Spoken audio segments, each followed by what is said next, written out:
Обично станувам во 8:30 со една единствена причина да пијам кафе, затоа што тогаш доаѓа и внук ми кој што не оди во градинка и обично 8:30-9 се будам.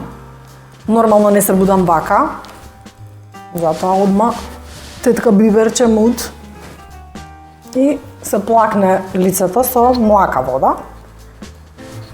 Обично така препорачуваат експертите, ја не сум експерт. И го чистиме со мицерална вода.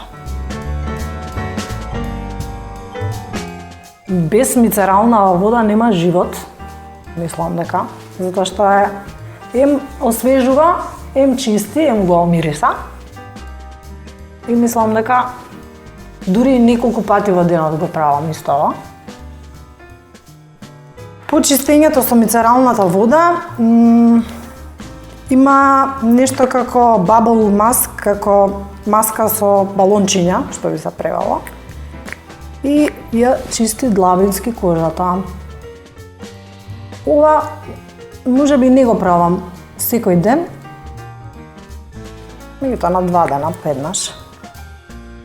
Интересно е тоа што за минутка се претвараш во дебел мраз.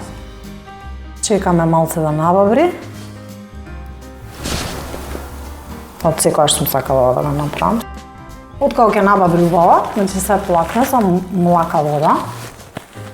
Тоа подоцна ќе го направам.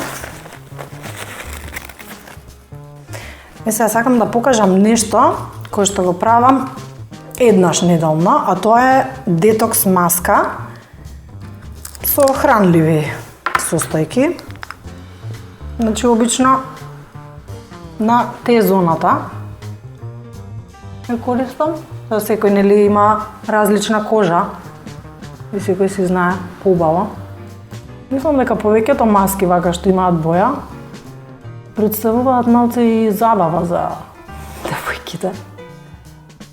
Материјал за сликање на Инстаграм.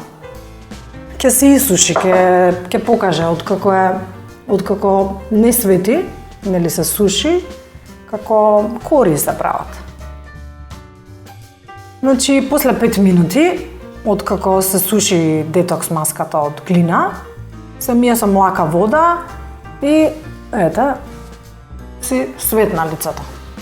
Значи, следно, уште ова да го кажам, црната маска ја користам исклучиво само за носот, затоа што е многу леплива и непријатно е чувството додека се вади, многу се лепи за кожата.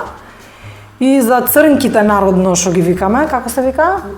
Митесери. За митесерите се користи. Има доста смешни видеа на YouTube за луѓе кои што се зезнале и се намачкале низ цело лице и после тоа не можат да ја извадат. Одиме со секојдневната крема, која што е од истата марка како и мицералната вода, 97% органска. Значи секојдневната крема за хидратација. Сега тоа што го научив од мајка ми е дека никогаш не треба да се запостави дел од вратот и деколтето и мачкањето не да биде вака, туку да биде вака, спротивно од да не речам брчките, пошто ги немаме, нели?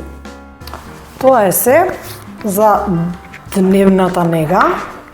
За ноќната најчесто ја користам истава крема, со тоа што користам витамин С серум и друго мало кремче за пределот околу очите, затоа што обично велат дека кремата за хидратација не е убаво многу да се доближува до очите. Може би и маркетинг трик за да купиме посебна крема за околу очите. Ова е улје за подхранување на кожата кој што има 7 билки. Сега кај секого различно. Мене, например, има специфичен мирис кој што не ми пречи, ама конкретно сестра ми еднаш проба и се разбуди со тоа што рече дека никогаш повеќе нема да се намачка, затоа што и пречи тој специфичен мирис на комбинацијата од 7 билки. Тоа е тоа.